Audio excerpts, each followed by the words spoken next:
The complexity, the systems that we've brought together in this one place to do something that very few places in the world do, launch humans to a low Earth orbit, and hopefully with the new program into farther reaches of space.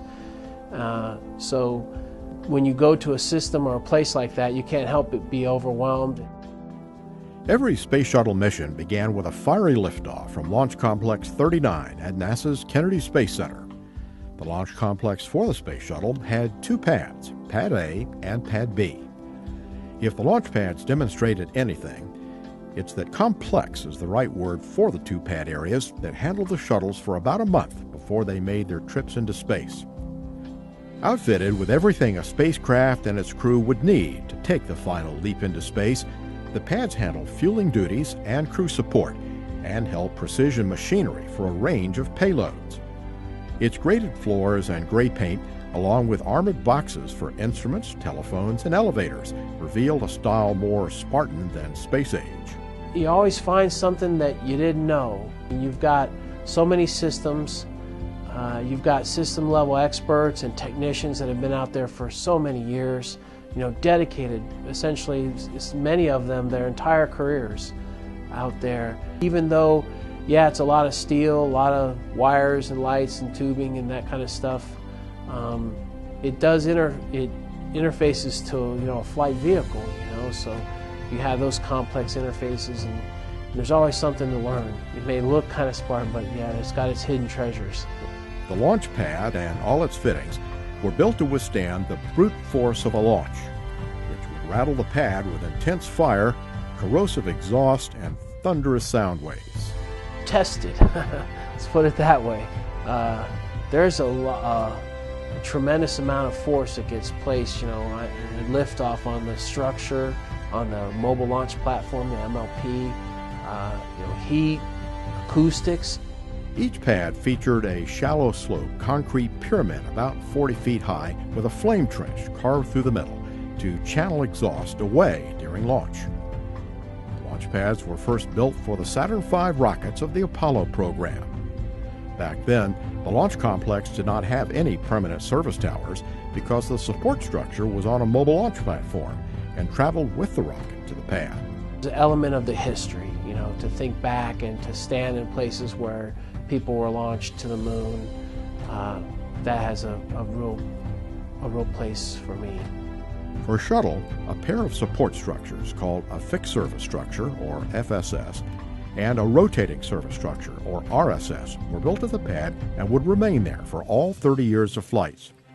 Both structures carried wiring and other infrastructure needed to support and protect the space shuttle for weeks at a time. A shuttle stack, meaning an orbiter attached to an external fuel tank and a pair of solid rocket boosters, would move to the launch pad about a month before liftoff. The shuttle was connected to networks of data cables, water lines, and the fueling system. Unless you were out there when the workers and technicians and engineers were out there, it's hard to capture the elements of these people working together as a team, doing complex tasks, complex jobs, with a vehicle there that's just loaded with solid propellant.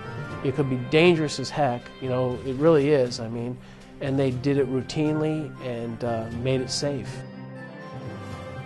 There's also a bathroom, complete with stainless steel fixtures instead of brittle porcelain. When we do give give some tours up there, or groups come up there, I always point out that that's the last toilet on Earth. Before launch day, the RSS covered most of the shuttle and provided a clean room that safely moved space probes, space station modules, and even NASA's Hubble Space Telescope into the shuttle's cargo bay without contaminating them. Other parts of the launch pad gave workers access to most areas of the shuttle stack, which stood up to 184 feet above the surface of the mobile launcher platform. The launch pad was woven throughout with propellant lines, wiring, and machinery.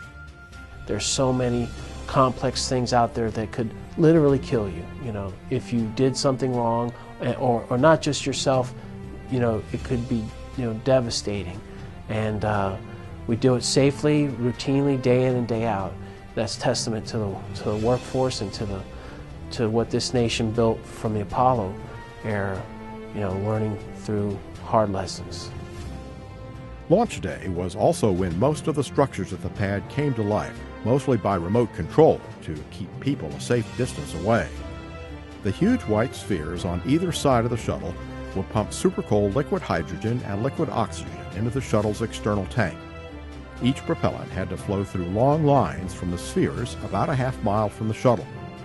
As you get closer to launch, things just kind of step up, and you can feel it, just pure excitement, really, as you're getting closer. The last people at the pad on launch day were the astronauts. They headed into the White Room, a kind of cramped locker room, before boarding the shuttle. With 2.5 minutes to go, the gaseous oxygen vent arm and its white beanie cap retracted from the top of the external tank, clearing the way for the launch. About 16 seconds before launch, some 300,000 gallons of water poured onto the launch pad.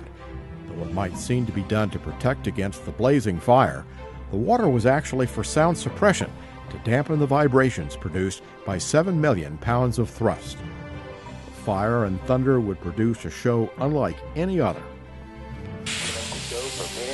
Go for main engine start. We have main engine start.